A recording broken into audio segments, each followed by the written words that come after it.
Hey everybody, Sharron here again, and I have a wonderful guest with me today. This is Margana Wood, Miss Texas 2017, and fourth runner-up for the title of Miss America 2018. Margana, thank you so much for being here. Oh my gosh, thank you so much for having me and just taking the time to interview me. It's my pleasure. Now listen, there are a lot of people out there who first learned about you when you competed for Miss America just a short time ago, but I want people to learn more about who Margana really is. Awesome. Okay? Yeah. So first of all, we're going to take it back. We're going to take it way back. Way back. Way back.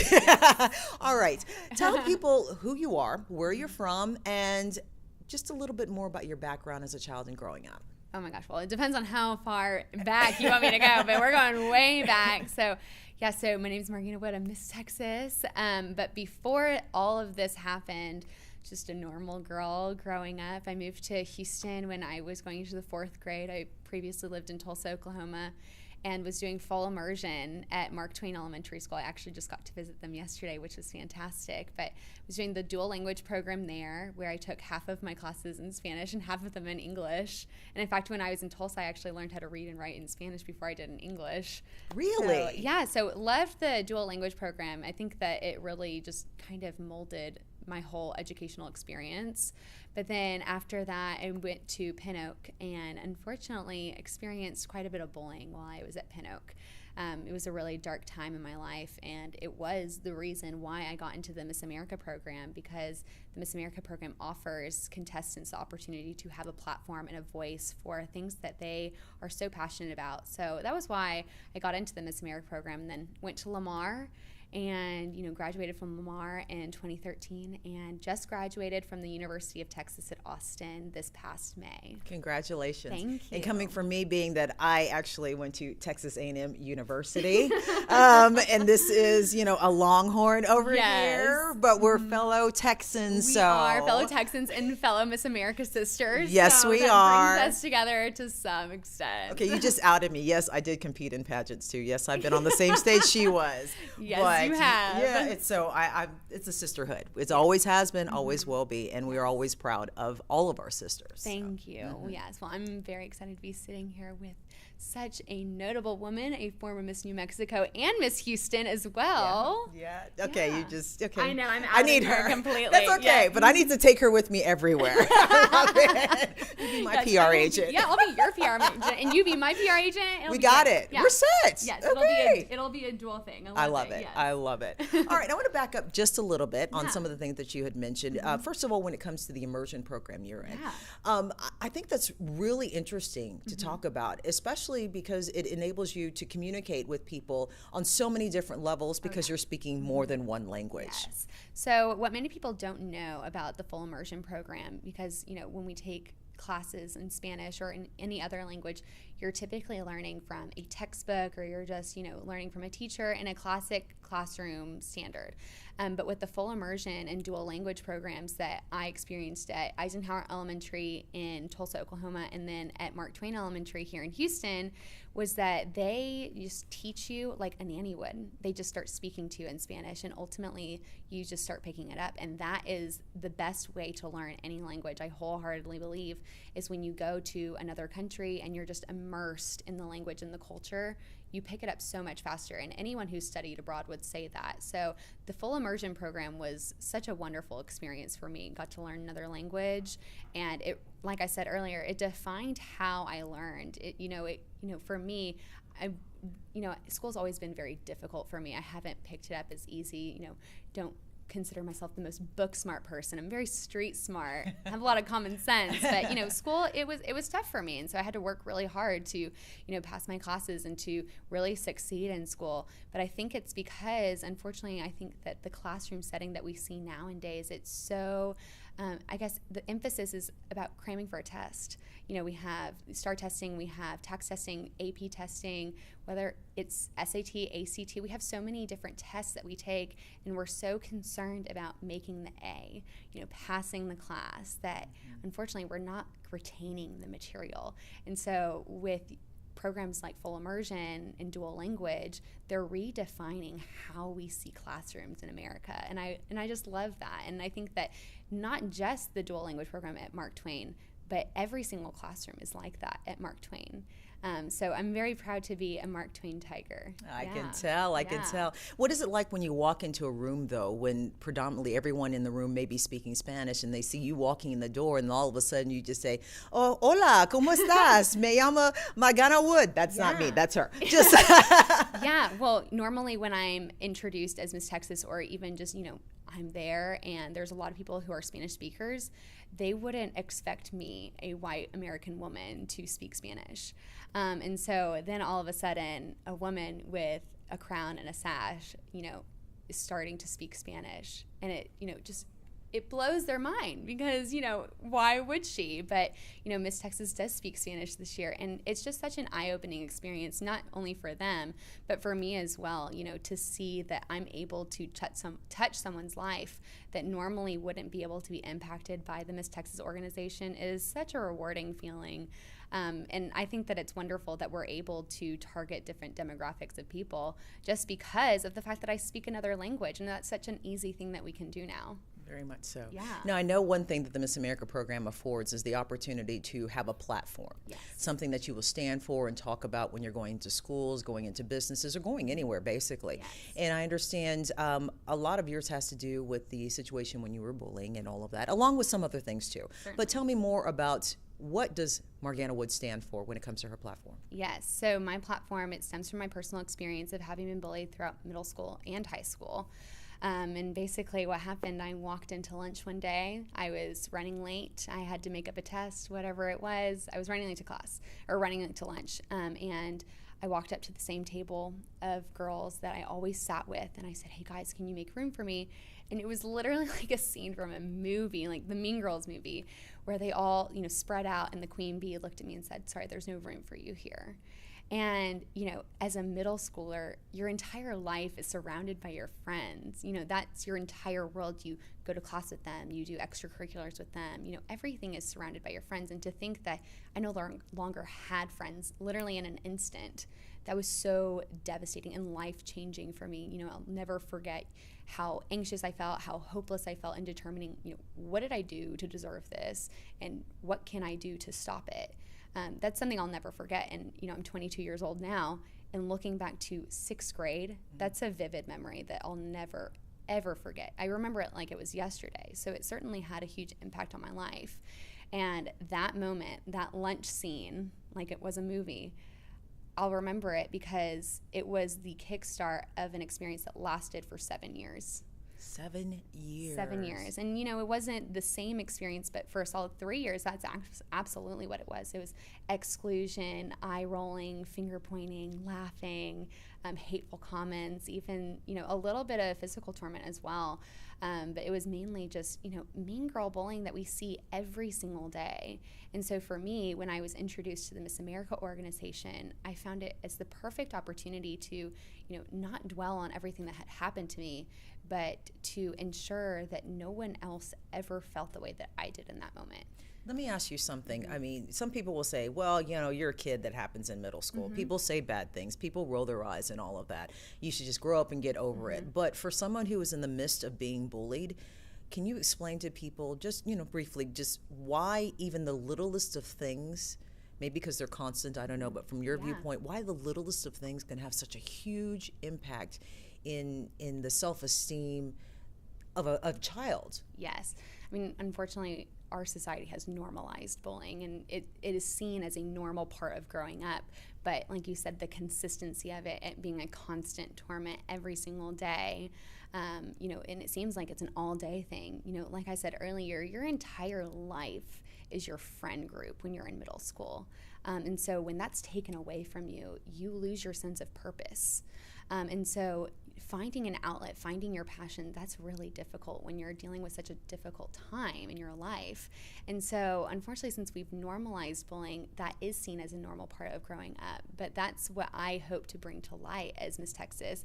When I go into schools like I was yesterday at Mark Twain, I was teaching, kids as young as pre-K, what to do when you're in those sticky situations and how do we get smart about bullying. And I teach my Smart Students program, and I break down the word SMART. It's an acronym.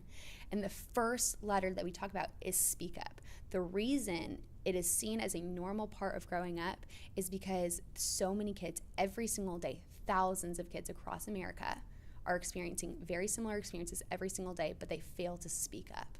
So what I teach when I go into schools, hopefully I'll be able to touch so many lives in Texas, just being Miss Texas, and saying it is so important that you speak up so that we don't see this as a normal part of growing up, and so that we can help you, so that we can get you out of that sticky situation. So tell me what the acronym stands for completely. Yes, so speak up is the S. The M stands for mean kids aren't the cool kids, reminding them that just because someone's being mean to you, it doesn't make them the person that everyone wants to hang out with. It doesn't make them the good friend. And then the A stands for apologize. The R stands for respect each other, reminding people you don't have to agree with someone to respect each other. And you might have different likes and dislikes, but that doesn't mean you can't be friends.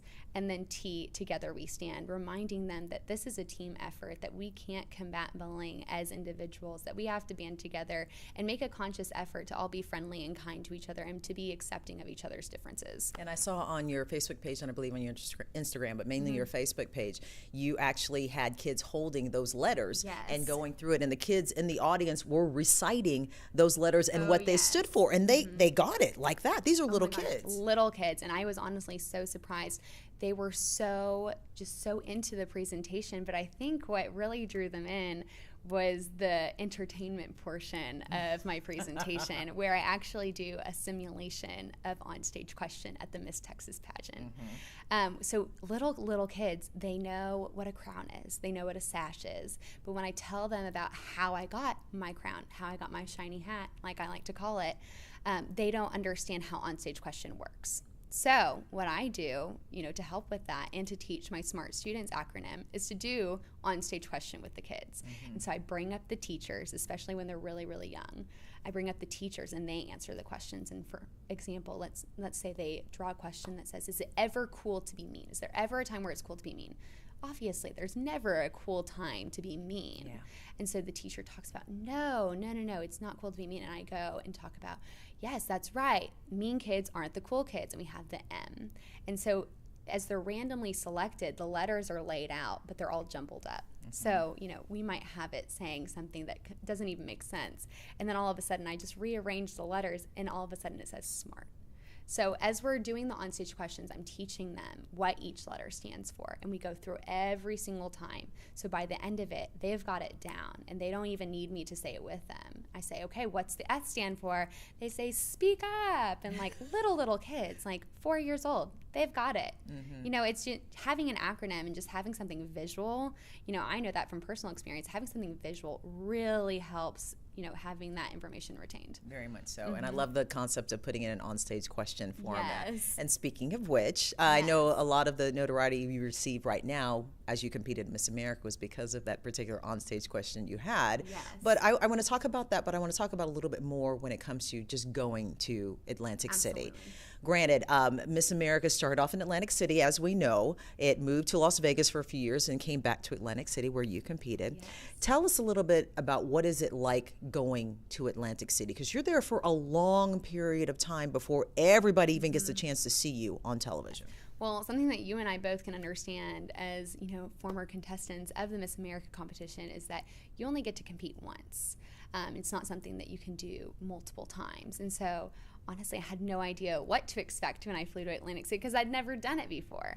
And, I have forever Miss Texases who, have provided me advice, but nothing will prepare you for the first time that you meet up with all of your sister contestants and you're in Atlantic City and you're just thrown into this whirlwind of an experience. So I'm there for 2 weeks, and it was probably the most exhausting, pressuring, nerve-wracking experience of my life, but it was also the best 2 weeks of my entire life. I had the best time, and it was actually so funny because the day that we first got to rehearse on the Miss America stage, we're all a little sleep deprived, and we walk into Boardwalk Hall and we see the stage lit up for the first time, and we're just sobbing because all of us have dreamt about stepping on that stage for the first time for as long as we can remember.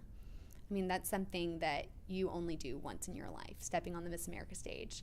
And what I love so much is that our president and chairman of the board, Sam Haskell, he always says, this is like my favorite thing that he says, is that it's more rare to have a daughter that will compete on the Miss America stage than it is to have a son that will play in the Super Bowl.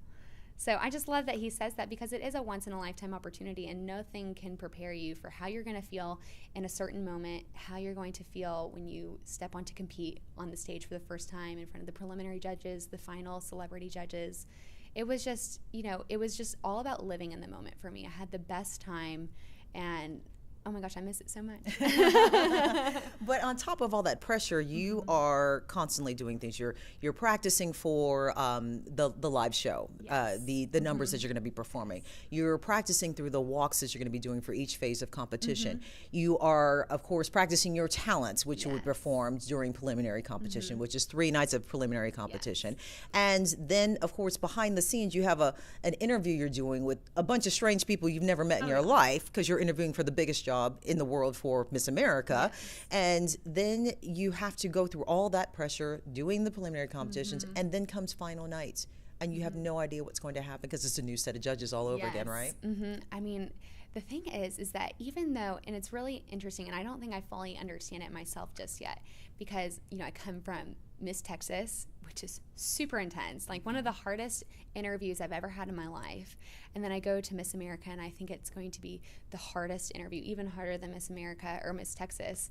And I walk out of my interview with the judges, and I was like, was that really my Miss America interview? It was just like, I was just chatting with a group of people. It was like super chill. But yeah, so we're preparing for all of these phases of competition, and all of us are expecting, and we all talked about this, we're all expecting to be super stressed out and just like worried about every single thing that could go wrong.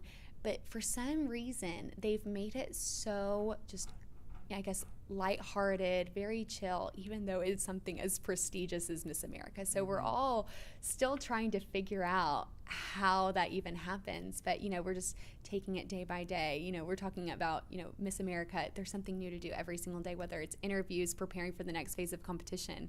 And it's very similar to the job of Miss Texas. You're doing something new every single day, and the best way to cope with it is, get done with your day, get in bed, take off your makeup, and look at the calendar for the next day. So there's always something new to do. Very, very busy. Now, let me take you back to that Sunday night. Yes. Competition night.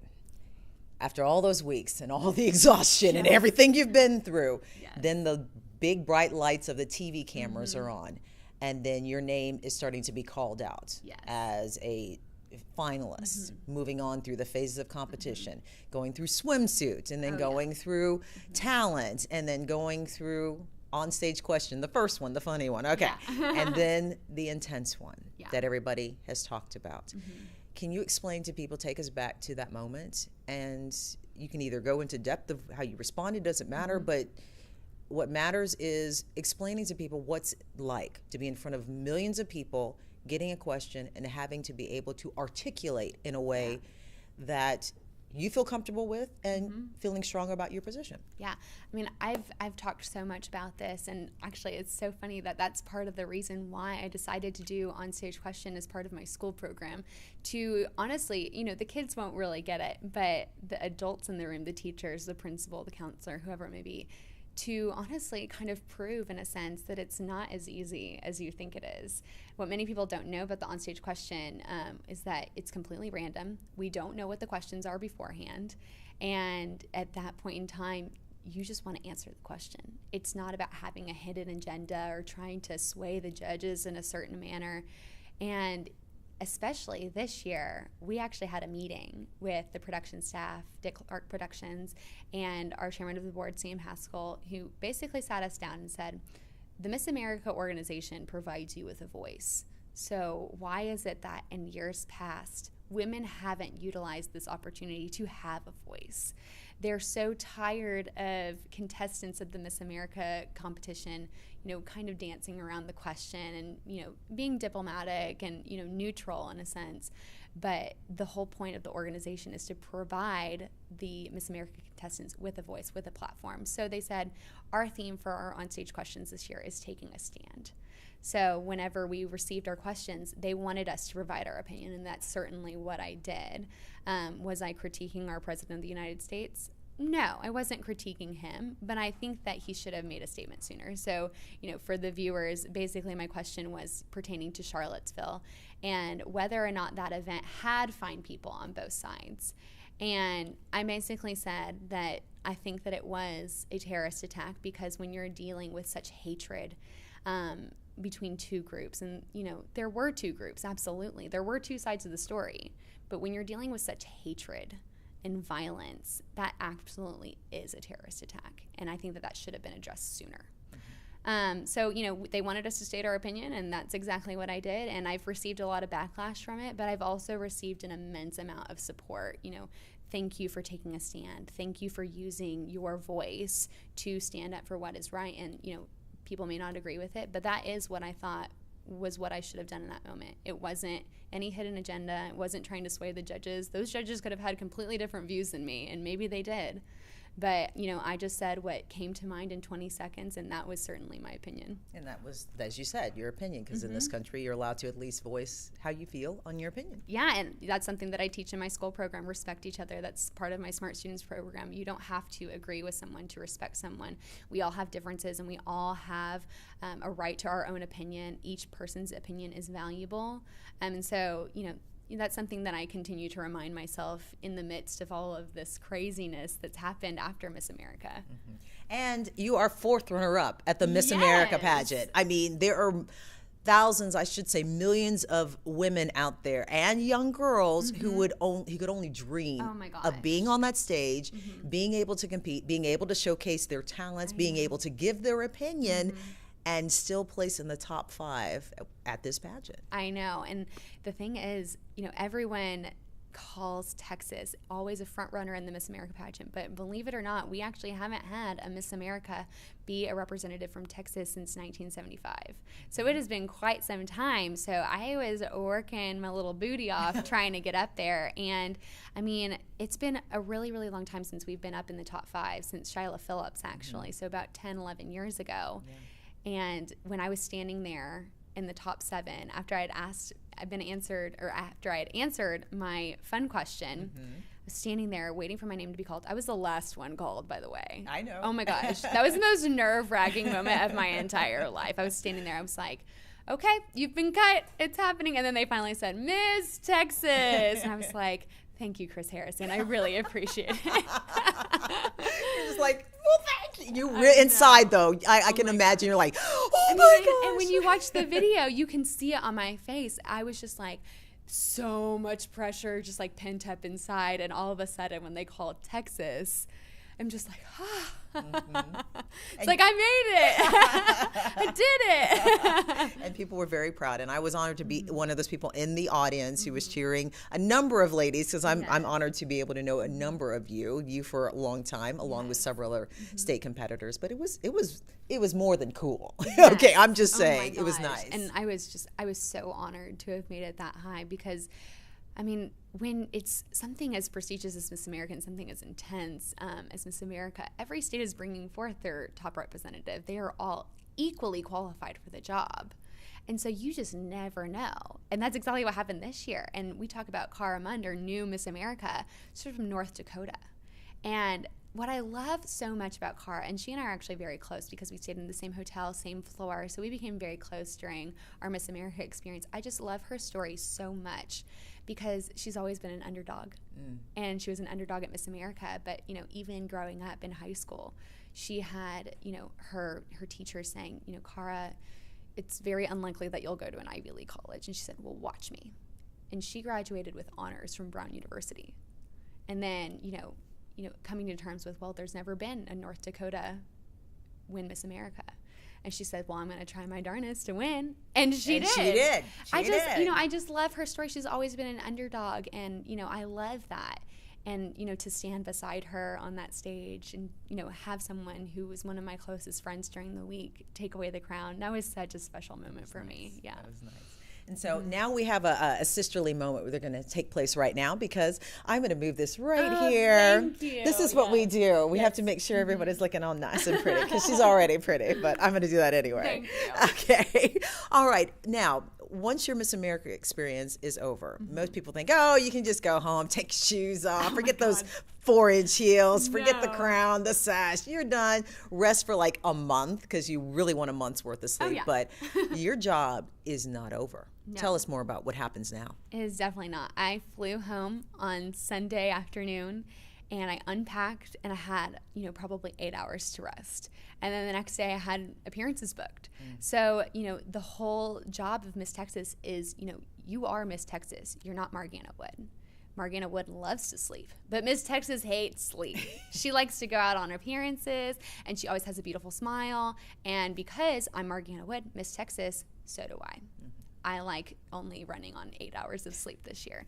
So, and that's exactly what I did. I had appearances the next day, and life goes on, and you're just rolling. And, it's so wonderful. I've always been someone who likes to stay busy, and gosh, let me tell you, I'm the busiest I've ever been. Yesterday, I had 7 appearances around the Houston area. Wow. 7 appearances. Big. So, my day started at probably 6:30 in the morning, and I probably didn't go to bed until probably 1 o'clock in the morning.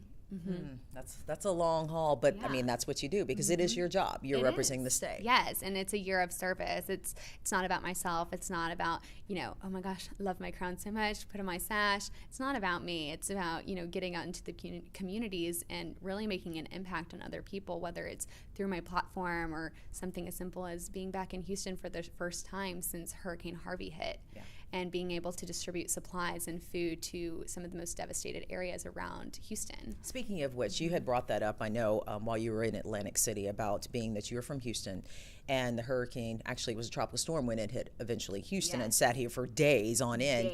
And you were able to get out just in the nick of time, but your family's okay, but you still, because your heart is here, what are you doing now to assist those who may have lost everything? Because I know you are very, very busy with trying to help Houstonians and others in the surrounding area impacted by the storm. Yeah, definitely. I mean, I left for Miss America unsure of how my home was going to be. We didn't know at that time. When I left for Dallas to pack up my things, it had just moved from a Category 3 to a Category 4. So it was moving in fast, and we just didn't know what to expect. So when I left for Atlantic City, I was worried. I was absolutely worried. And so, I cared about my family, I cared about my home, but I also cared about all my family friends that could have been impacted in my entire city that has just experienced so much devastation. So now that I'm back in Texas, just serving during my year of service, I really not just want to be the Miss Texas that puts on a gown, goes to all these galas, but I want to be the Miss Texas that gets out into the neighborhood, gets down and dirty, and does the work. Because the work that I did yesterday, it was, so rewarding, not only for myself, but everyone who was there. So tell me about yesterday. What happened? So yesterday, packed up 2 U-Hauls full of supplies, clothes, food, just for families who lost everything. And one of the best parts about it was that I have gotten to work with some of the top influencers who have been the biggest forces behind the relief project. So I was working with Trey the Truth and DJ Mr. Rogers, who are local Houston hip hop artists that have literally been doing this since it hit. They've been getting out. They were in, pants going through waist-deep water, saving people from their homes, and now they're delivering supplies. So, getting to work with such, such motivators behind this whole project was so amazing. So their group is the Relief Gang, and getting to work with them was it was so amazing. And the best day, I got to see how we can just directly impact people by bringing in those supplies and taking it directly to the devastated neighborhoods. That makes so much of an impact. But also what I'm excited about is through the Miss Texas organization, one of our top sponsors, Dear John Denham, they have donated over 2,000 pairs of new jeans to Hurricane Harvey victims. So we will be distributing those. We're still figuring out who's going to distribute them and how we're going to deliver them to the victims, but it's already set in place. We're going to donate the jeans, and we're really excited about it because for people who have lost everything, just something as giving them an article of clothing, that truly makes a difference. And I realized that yesterday. I got to experience that people are grateful to receive anything that they can get right now. So whether it's a new pair of jeans, something that they can wear to school, that's something that I absolutely want to be a part of. That's fantastic. Also, I noticed there's a wonderful little bracelet on your arm. I want you to explain to people what this bracelet is and what it means. Yes. So through my platform, which is You Belong, Creating a Judgment-Free Generation, I've had the opportunity to work with a company called Little Words Project. And they create these, cute little bracelets that have little messages on them. And their whole premise, the reason why I wanted to partner with them is because they align perfectly with my platform, spreading kindness from woman to woman. For me, spreading kindness across Texas and all of America. We all need to be reminded that we belong here. From my experience of having been bullied and not, belonging in my friend group, not being offered a seat at my own table, that was such a devastating feeling. And I hate that there are so many Americans, people worldwide, that don't feel as though they belong in their own homes, in their own country of residence. And so what I hope to do as Miss Texas is to redefine how we think bullying, what the stereotypical image is of bullying. It's not just the big jock picking on the skinny nerd. It is everywhere. We see it in the K through 12 education system, we see it online, we see it in the workplace, and sometimes it even comes into the home. It is all over the country. So how do we combat this? What I hope to do as Miss Texas is not only redefine that, but also teach lessons of respect, acceptance, and seeing each other's differences as strengths, and rather than, them as dividing forces. Our country's so divided right now, and so I think that having that constant reminder that you do belong is something that we all need to hear.